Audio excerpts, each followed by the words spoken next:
El don del águila, Carlos Castañeda. Capítulo 9. La regla del nahual. Don Juan había sido extraordinariamente parco en cuanto a la historia de su vida personal. Su reticencia era, en lo fundamental, un recurso didáctico hasta donde la concernía. Su vida empezó cuando se convirtió en guerrero, y todo lo que le había ocurrido con anterioridad era de muy pocas consecuencias. Todo lo que la gorda y yo sabíamos de esas primeras épocas de su vida era que don Juan había nacido en Arizona, de ascendencia yaqui y yuma. Cuando aún era niño, sus padres lo llevaron a vivir con los yaquis, en el norte de México. A los 10 años de edad, lo atrapó la marea de las guerras yaquis. Su madre fue asesinada, y después su padre fue aprehendido por el ejército mexicano. Tanto don Juan como su padre fueron enviados a un centro de reubicación en el estado de Yucatán, en el extremo sur del país. Allí creció. Lo que le haya sucedido durante ese periodo nunca nos fue revelado. Don Juan creía que no había necesidad de hablarnos de eso. Yo creía lo contrario. La importancia que di a esa parte de su vida tenía que ver con mi convicción de que los rasgos distintivos y el énfasis de su mando emergieron de ese inventario personal de existencia. Pero ese inventario, por muy importante que haya sido, no fue lo que le dio el inmenso significado que él tenía para nosotros o para sus demás compañeros. Su preeminiscencia total se basaba en el acto fortuito de haberse ligado con la regla. El hallarse ligado con la regla puede describirse como vivir un mito. Don Juan vivía un mito que lo atrapó y que lo hizo ser el nahual. Don Juan decía que cuando la regla lo atrapó, él era un hombre agresivo y desenfrenado que vivía en el exilio como miles de otros indios yaquis. Don Juan trabajaba en las plantaciones tabacaleras del sur de México. Un día, después del trabajo, le dispararon un tiro en el pecho, en un encuentro casi fatal con un compañero de trabajo sobre cuestiones de dinero. Cuando volvió en sí, un viejo indio estaba inclinado sobre él y hurgaba con los dedos una pequeña herida que don Juan tenía en el pecho. La bala no había penetrado en la cavidad pectoral, sino que se hallaba alojado en un músculo junto a una costilla. Don Juan se desmayó 2 o 3 veces a causa de la conmoción, la pérdida de sangre y, según él mismo lo refirió, del temor a morir. El viejo indio extrajo la bala y, como don Juan no tenía dónde quedarse, se lo llevó a su propia casa y lo cuidó durante más de un mes. El viejo indio era bondadoso pero severo. Un día, cuando don Juan ya se sentía relativamente fuerte y casi se había recuperado, el viejo le dio un fuerte golpe en la espalda y lo forzó a entrar en un estado de conciencia acrecentada. Después, sin mayores preliminares, le reveló a don Juan la porción de la regla que tenía que ver con el nahual y su función. Don Juan llevó a cabo exactamente lo mismo conmigo y con la gorda. Nos hizo cambiar niveles de conciencia y nos dijo la regla del nahual de la siguiente manera. Al poder que gobierna el destino de todos los seres vivientes se les llama el águila. No porque sea un águila o porque tenga algo que ver con las águilas, sino porque a los videntes se les aparece como una inconmensurable y negrísima águila, de altura infinita, empinada como se empinan las águilas. A medida que el vidente contempla esa negrura, 4 estallidos de luz le revelan lo que es el águila. El primer estallido, que es como un rayo, guía al vidente a distinguir los contornos del cuerpo del águila. Hay trozos de blancura que parecen ser las plumas y los talones de un águila. Un segundo estallido de luz revela una vibrante negrura, creadora de viento, que le alatea como las alas de un águila. Con el tercer estallido de luz, el vidente advierte un ojo taladrante, inhumano, y el cuarto y último estallido le deja ver lo que el águila hace. El águila se halla devorando la conciencia de todas las criaturas que, vivas en la tierra un momento antes y ahora muertas, van flotando como un incesante enjambre de luciérnagas hacia el pico del águila, para encontrar a su dueño, su razón de haber tenido vida. El águila desenreda esas minúsculas llamas, las tiende como un curtidor extiende una piel, y después las consume, pues la conciencia es el sustento del águila. El águila, ese poder que gobierna los destinos de los seres vivientes, refleja igualmente y al instante a todos esos seres. Por tanto, no tiene sentido que el hombre le rece al águila, le pida favores o tenga esperanzas de gracia. La parte humana del águila es demasiado insignificante como para conmover a la totalidad. Solo a través de las acciones del águila el vidente puede decir qué es lo que ella quiere. El águila, aunque no se conmueve ante las circunstancias de ningún ser viviente, ha concedido un regalo a cada uno de estos seres. a su propio modo y por su propio derecho. Cualquiera de ellos, si así lo desea, tiene el poder de conservar la llama de la conciencia, el poder de desobedecer el comparendo para morir y ser consumido. A cada cosa viviente se le ha concedido el poder, si así lo desea, de buscar una apertura hacia la libertad y de pasar por ella. Es obvio para el vidente que ve esa apertura y para la criatura que pasan a través de ella, que el águila ha concedido ese regalo a fin de perpetuar la conciencia. Con el propósito de guiar a los seres vivientes hacia esa apertura, el águila creó al nahual. El nahual es un ser doble a quien se ha revelado la regla. Ya tengo forma de ser humano, de animal, de planta o de cualquier cosa viviente. El nahual, por virtud de su doblez, está forzado a buscar ese pasaje oculto. El nahual aparece en pares, masculino y femenino. Un hombre doble y una mujer doble se convierten en el nahual solo después de que la regla les ha sido revelada a cada uno de ellos. Y cada uno de ellos la ha comprendido y la ha aceptado en su totalidad. Al ojo del vidente, un hombre nahual o una mujer nahual aparece como un huevo luminoso con 4 compartimientos, a diferencia del ser humano ordinario, que solo tiene 2, uno derecho y uno izquierdo. El nahual tiene el lado izquierdo dividido en 2 secciones longitudinales y un lado derecho igualmente dividido en 2. El águila creó el primer hombre nahual y la primera mujer nahual como videntes, y de inmediato los puso en el mundo para que vieran. Les proporcionó 4 guerreras acechadoras, 3 guerreros y un propio, a quienes ellos tendrían que mantener, engrandecer y conducir a la libertad. Las guerreras son llamadas las 4 direcciones, las 4 esquinas de un cuadrado, los 4 humores, los 4 vientos, las 4 distintas personalidades femeninas que existen en la raza humana. La primera es celeste, se le llama orden, es optimista de corazón liviano, suave, persistente como una brisa constante. La segunda es el norte, es llamada fuerza, tiene muchos recursos, es brusca, directa, tenaz como el viento dura. La tercera es el oeste, se le llama sentimiento, es introspectiva, llena de remordimientos, astuta, taimada como una ráfaga de viento frío. La cuarta es el sur, se le llama crecimiento, nutre, es bullanguera, tímida, animada como el viento caliente. Los 3 guerreros y el propio representan los 4 tipos de actividad y temperamentos masculinos. El primer tipo es el hombre que conoce, el erudito, un hombre confiable, noble, sereno, enteramente dedicado a llevar a cabo su tarea, cualquiera que está fuera. El segundo tipo es el hombre de acción, sumamente volátil, un gran compañero, voluble y lleno de humor. El tercer tipo es el organizador, el socio anónimo, el hombre misterioso, desconocido. Nada puede decirse de él porque no deja que nada de él se escape. El propio es el cuarto tipo, es el asistente, un hombre sombrío y taciturno, que logra mucho si se le dirige adecuadamente, pero que no puede actuar por sí mismo. Con el fin de hacer las cosas más fáciles, el águila mostró al hombre nahual y a la mujer nahual que cada uno de esos tipos entre los hombres y las mujeres de la tierra tienen rasgos específicos en su cuerpo luminoso. El erudito tiene una especie de hendidura superficial, una brillante depresión en el plexo solar. En algunos hombres aparece como un estanque de intensa luminosidad, a veces tersa y reluciente como un espejo que no refleja. El hombre de acción tiene unas fibras que emanan del área de la voluntad. El número de fibras varía de 1 a 5 y su grosor fluctúa desde un cordel hasta un macizo tentáculo parecido a un látigo de más de 2 metros. Algunos hombres tienen hasta 3 de estas fibras desarrolladas al punto de ser tentáculos.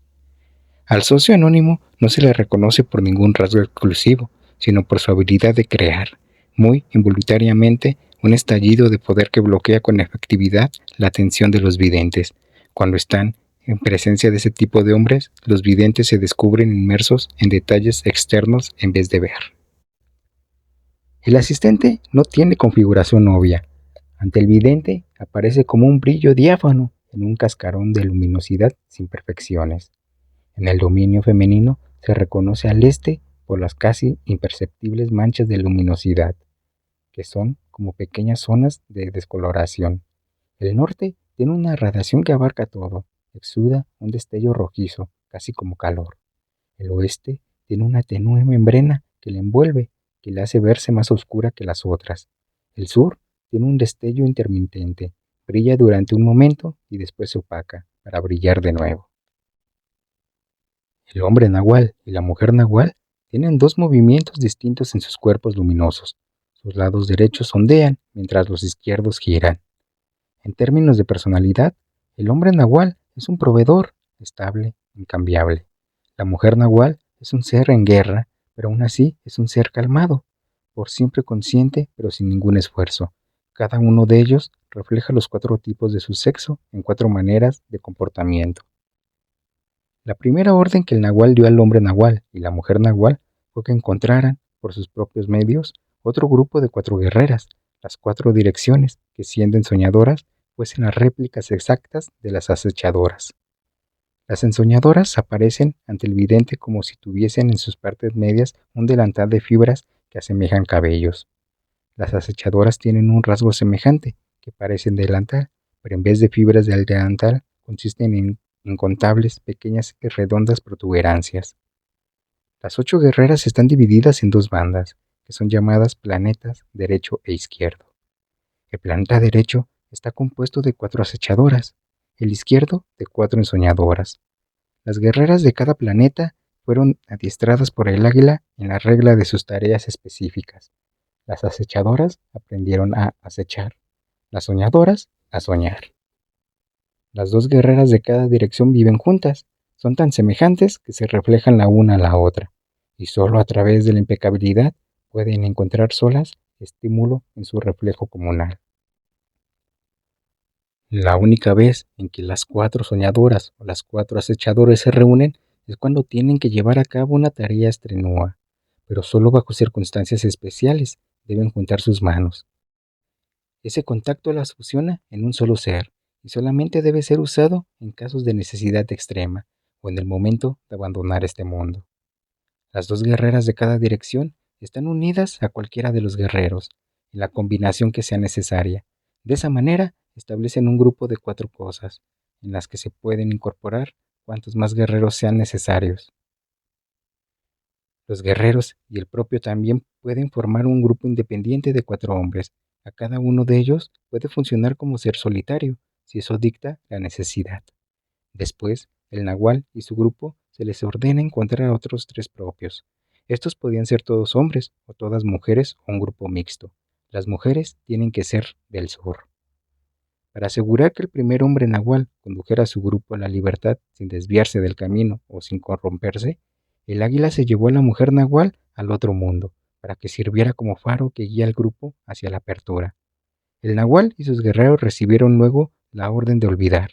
Fueron hundidos en la oscuridad y se les dio nuevas tareas, la tarea de recordarse a sí mismos y la tarea de recordar al águila.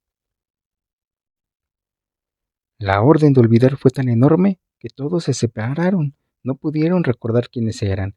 El águila designó que si lograban recordarse a sí mismos nuevamente, podrían hallar la totalidad de sí mismos. Solo entonces tendrían la fuerza y la tolerancia necesaria para buscar y enfrentar su jornada definitiva. Su última tarea, después de recobrar la totalidad de sí mismos, consistió en conseguir un nuevo par de seres dobles y de transformarlos en un nuevo hombre nahual y en una nueva mujer nahual, por virtud de revelarles la regla.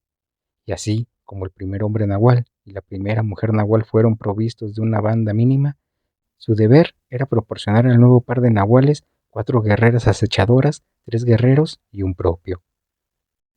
Cuando el primer nahual y su banda estuvieron listos para entrar en el pasaje, la primera mujer nahual ya los esperaba para guiarlos.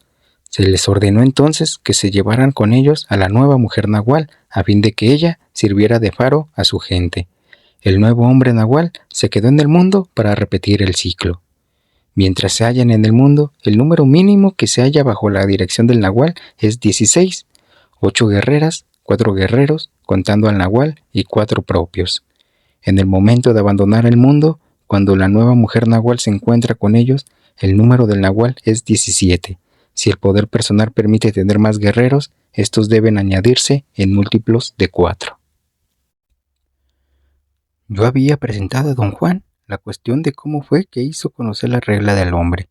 Me explicó que la regla no tenía fin y que cubría cada faceta de la conducta de un guerrero.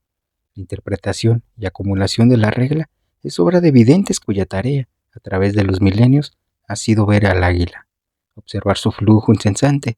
Por medio de sus observaciones, los videntes han concluido que, si el cascarón luminoso que comprende la humanidad de uno ha sido roto, uno puede encontrar en el águila el tenue reflejo del hombre.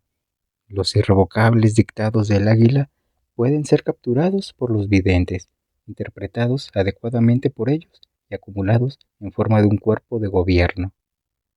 Don Juan me explicó que la regla no era un cuento y que cruzar hacia la libertad no significaba vida eterna, tal como se entiende comúnmente a la eternidad, esto es, vivir por siempre. Lo que la regla aceptaba era que uno podía conservar la conciencia, que por fuerza se abandona en el momento de morir. Don Juan no podía explicar lo que significaba conservar esa conciencia, o quizá ni siquiera podía concebirlo. Su benefactor le había dicho que en el momento de cruzar uno entra en la tercera tensión y que el cuerpo en su totalidad se inflama de conocimiento. Cada célula se torna al instante consciente de sí misma y también de la totalidad del cuerpo. Su benefactor también había dicho que ese tipo de conciencia no tiene sentido para nuestras mentes compartimentalizadas. Por consiguiente, el meollo de la lucha del guerrero no consistía tanto en enterarse de que el cruce del que se habla en la regla significaba cruzar a la tercera tensión, sino más bien en concebir que tal conciencia existe. Don Juan decía que el principio de la regla era, para él, algo estrictamente en el dominio de las palabras. No podía imaginar cómo podía deslizarse al dominio del mundo real y sus manifestaciones, bajo la efectiva guía de su benefactor. Sin embargo, y después de mucho trabajo, finalmente logró comprender la verdadera naturaleza de la regla, y la aceptó totalmente como un conjunto de directivas pragmáticas y no como un mito. A partir de ese momento, no tuvo problemas al tratar con la realidad de la tercera tensión. El único obstáculo en su camino surgió a raíz de su creencia de que la regla era un mapa. Estaba tan convencido de ello que creyó que tenía que buscar una apertura en el mundo, un pasaje. De alguna manera, se había quedado innecesariamente atascado en el primer nivel del desarrollo de un guerrero. Como resultado de esto, la tarea de Don Juan, en su capacidad de guía y maestro, fue dirigida a ayudar a los aprendices, y a mí en lo especial, a evitar que se repitiera ese error. Lo que logró hacer con nosotros fue conducirnos a través de las 3 etapas del desarrollo del guerrero, sin enfatizar ninguna de ellas más de la cuenta. Primero nos guió para que tomáramos la regla como mapa. Después nos guió a la comprensión de que uno puede obtener una conciencia suprema, porque tal cosa existe. Y por último, nos guió a un pasaje concreto para pasar a ese otro mundo oculto de la conciencia. Para conducirnos a través de la primera etapa, la aceptación de la regla como un mapa, Don Juan tomó la sección que pertenece al Nahual y su función, y nos mostró que ésta corresponde a hechos inequívocos. Él logró esto a fuerza de hacernos tener, mientras nos hallábamos en fase de conciencia acrecentada, un trato sin restricciones con los miembros del grupo, que eran las personificaciones vivientes de los 8 tipos descritos por la regla. Conforme tratamos con ellos, se nos revelaron aspectos más complejos e inducidos de la regla, hasta que estuvimos en condiciones de comprender que nos encontrábamos atrapados en la red de algo que en un principio habíamos conceptualizado como mito, pero que en esencia era un mapa. Don Juan nos dijo que, en este respecto, su caso había sido idéntico al nuestro. Su benefactor le ayudó a pasar a través de esa primera fase, permitiéndole él mismo tipo de interacción. Para ello, lo hizo desplazarse una y otra vez de la conciencia del lado derecho a la del izquierdo. Lo presentó con los miembros de su propio grupo, los 8 guerreras, los 3 guerreros y los 4 propios, que eran, como es obligatorio, los ejemplos más estrictos de los tipos que describe la regla. El impacto de conocerlos y de tratar con ellos fue aplastante para Don Juan. No solo lo obligó a considerar la regla como un hecho positivo, sino que lo hizo comprender la magnitud de nuestras desconocidas posibilidades. Don Juan dijo que para el momento en que todos los miembros de su propio grupo habían sido reunidos, él se hallaba tan profundamente dado a la vida del guerrero que no le causó gran sorpresa el hecho de que, sin ningún esfuerzo evidente por parte de nadie, Ellos vinieron a ser réplicas perfectas de los guerreros del grupo de su benefactor. La similitud de sus gustos personales, antipatías, afilaciones, etc., no era resultado de imitación. Don Juan decía que ellos pertenecían, tal como planea la regla, a grupos específicos de gente que tiene las mismas reacciones. Las únicas diferencias entre la gente del mismo grupo era el tono de sus voces, el sonido de su risa. Al explicarme los efectos que en él había tenido el trato con los guerreros de su benefactor, don Juan tocó el tema de la muy significativa diferencia que existía entre cómo interpretaban la regla su benefactor y él, y también en cómo conducían y enseñaban a otros a aceptarla como mapa. Me dijo que hay dos tipos de interpretaciones, la universal y la individual. Las interpretaciones universales toman las afirmaciones que conforman el cuerpo de la regla tal como son. Un ejemplo sería decir que el águila no le importan las acciones de los hombres, y sin embargo les ha proporcionado un pasaje hacia la libertad. La interpretación individual, por otra parte, es una conclusión presente, del día, a la que llegan los videntes al utilizar las interpretaciones universales como premisas. Un ejemplo sería decir que, a causa de que el águila no le importó, yo tendría que ver modos de asegurar mis posibilidades de alcanzar la libertad, quizás a través de mi propia iniciativa. Según don Juan, él y su benefactor eran muy distintos en sus métodos para guiar a sus pupilos. Don Juan decía que su benefactor era demasiado severo, guiaba con mano de hierro, y siguiendo sus convicciones de que con el águila no existen las limosnas, nunca hizo nada por nadie de una manera directa. En cambio, apoyó activamente a todos para que se ayudaran a sí mismos. Consideraba que el regalo de la libertad que ofrece el águila no es una dádiva, sino la oportunidad de tener una oportunidad. Don Juan, aunque apreciaba los méritos del método de su benefactor, no estaba de acuerdo con él. Cuando él ya era nahual, vio que ese método desperdicia tiempo irreemplazable. Para él, era más eficaz presentarle a cualquiera una situación dada y forzarlo a aceptarla, y no esperar a que estuviese listo a enfrentarla por su propia cuenta. Ese fue el método que siguió conmigo y con los demás aprendices. La ocasión en que esa diferencia fue más agobiante para don Juan fue durante el tiempo que trató con los guerreros de su benefactor. El mandato de la regla era que el benefactor tenía que encontrarle a don Juan primero una mujer nahual y después un grupo de 4 mujeres y 4 hombres para componer su grupo de guerreros. El benefactor vio que don Juan aún no disponía de suficiente poder personal para asumir la responsabilidad de una mujer nahual. Así es que invirtió el orden y pidió a las mujeres de su propio grupo que hallaran primero las 4 mujeres y después los 4 hombres. Don Juan confesó que la idea de esa inversión la entusiasmó. Había entendido que esas mujeres eran para su uso y en su mente eso se traducía en un uso sexual. Su ruina fue el revelar sus expectativas a su benefactor, quien inmediatamente lo puso en contacto con los guerreros y las guerreras de su propio grupo y lo dejó con ellos. Para don Juan fue un verdadero encontrón conocer a sus guerreros, no solo porque eran a propósito difíciles con él, sino porque ese encuentro es de por sí una abrecaminos. Don Juan decía que es un abrecaminos porque los actos en el lado izquierdo no pueden tener lugar a no ser que todos los participantes compartan el mismo estado. Por esa razón, no nos dejaba entrar en la conciencia del lado izquierdo, sino para llevar a cabo nuestra actividad con sus guerreros. En su caso, sin embargo, su benefactor lo empujó a ella y no lo dejó salir de allí. Don Juan me dio una breve relación de lo que ocurrió durante su primer encuentro con los miembros del grupo de su benefactor. Tenía la idea de que quizás yo podía usar esa experiencia como una muestra de lo que me esperaba.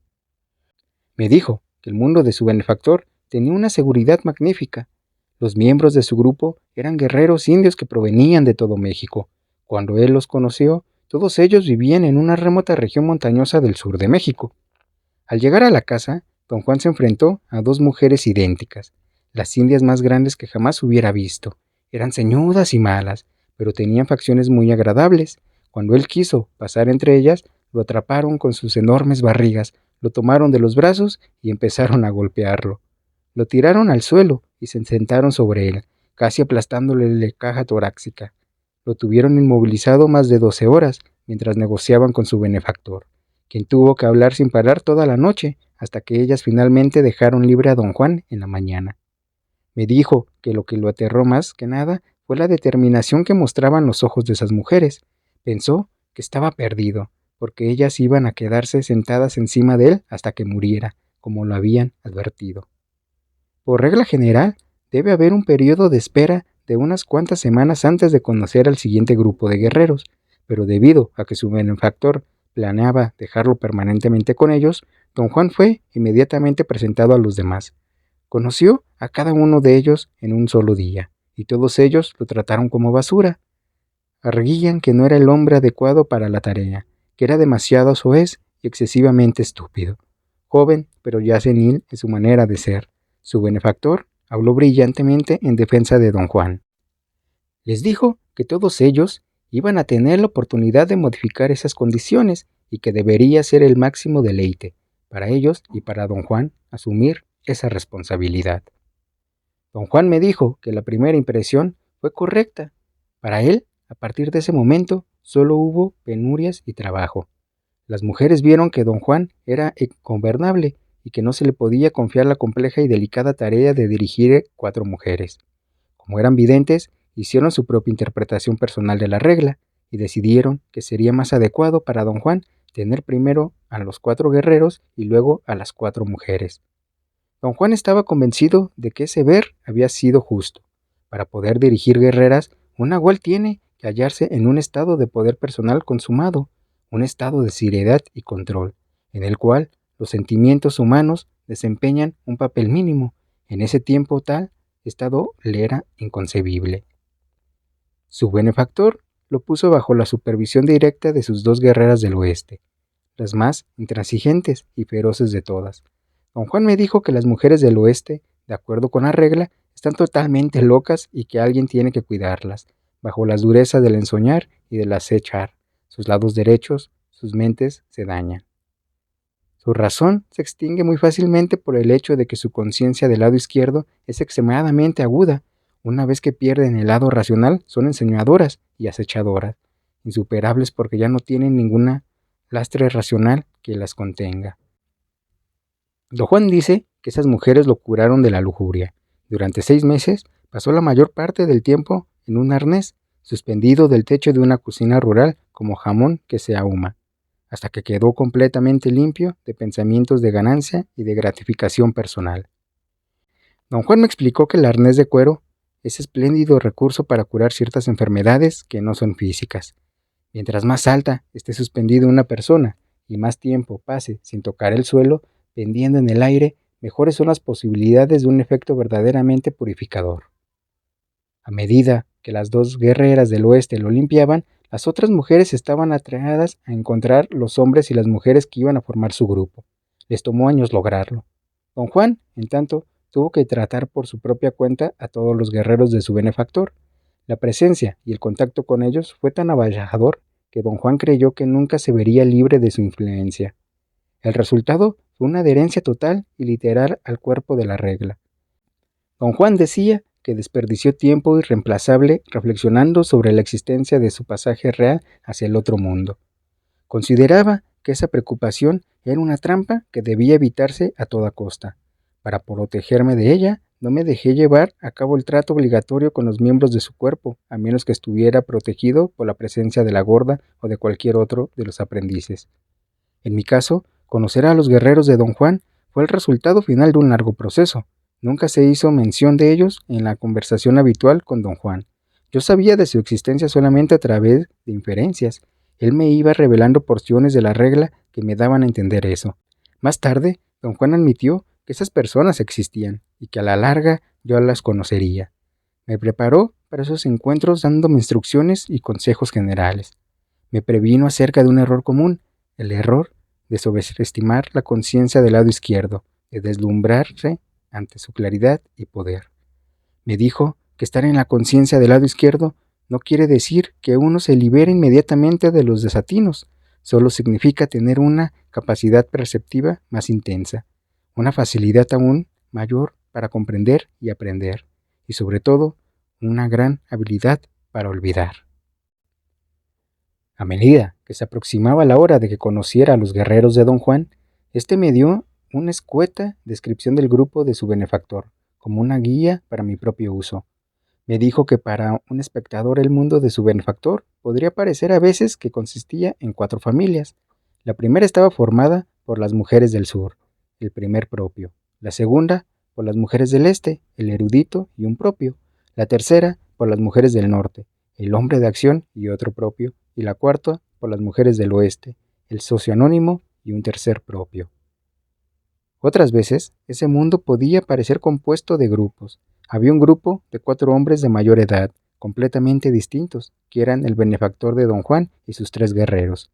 Luego estaba un grupo de 4 hombres tremendamente parecidos entre sí, los propios.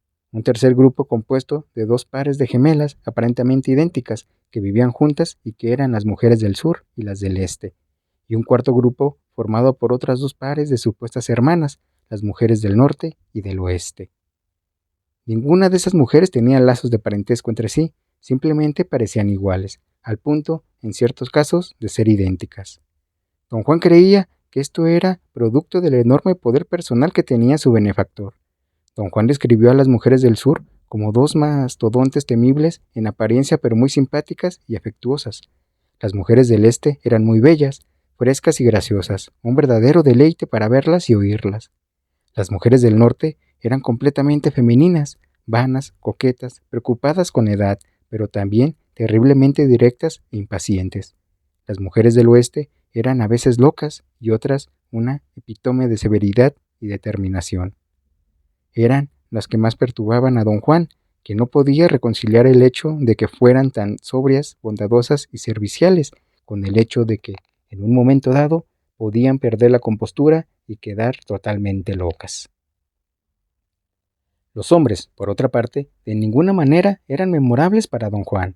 Creía que no había nada notable en ellos. Todos parecían hallarse completamente anulados por la conmocionante fuerzas y determinación de las mujeres y por la personalidad trabajadora del benefactor. En cuanto a su propio desarrollo, don Juan decía que el haber sido empujado al mundo de su benefactor le hizo comprender cuán fácil y conveniente le había sido dejar que su vida transcurriera sin disciplina alguna. Entendió que su error había consistido en creer que su mirar eran las únicas metas valiosas que un hombre podía tener. Toda su vida había sido un indigente. La ambición que lo consumía, por tanto, era tener posesiones materiales, ser alguien. Tanto le preocupó el afán de salir adelante y la desesperación de saber que no lo estaba logrando, que nunca tuvo tiempo de examinar cosa alguna. De buena gana se aunó a su benefactor porque creyó que se le estaba presentando una oportunidad de engrandecerse. Pensó que, por lo menos, podría aprender a ser brujo.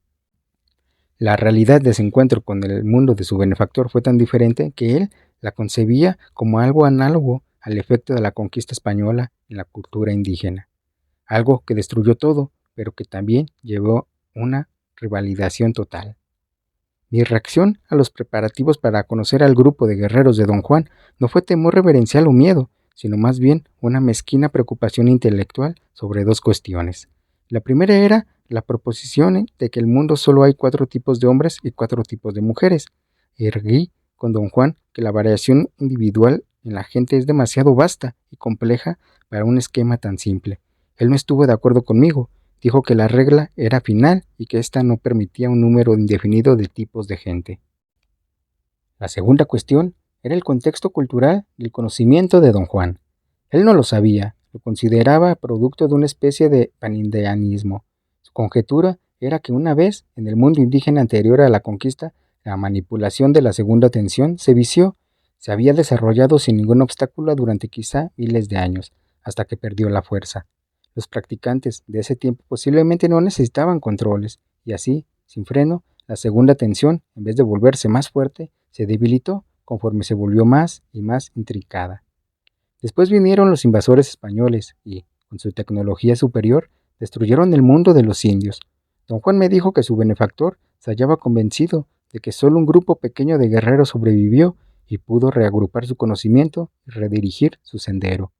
Todo lo que don Juan y su benefactor sabían de la segunda tensión venía a ser versión reestructurada, una nueva versión a la que se le había añadido restricciones porque había sido forjada bajo las más ásperas condiciones de supresión.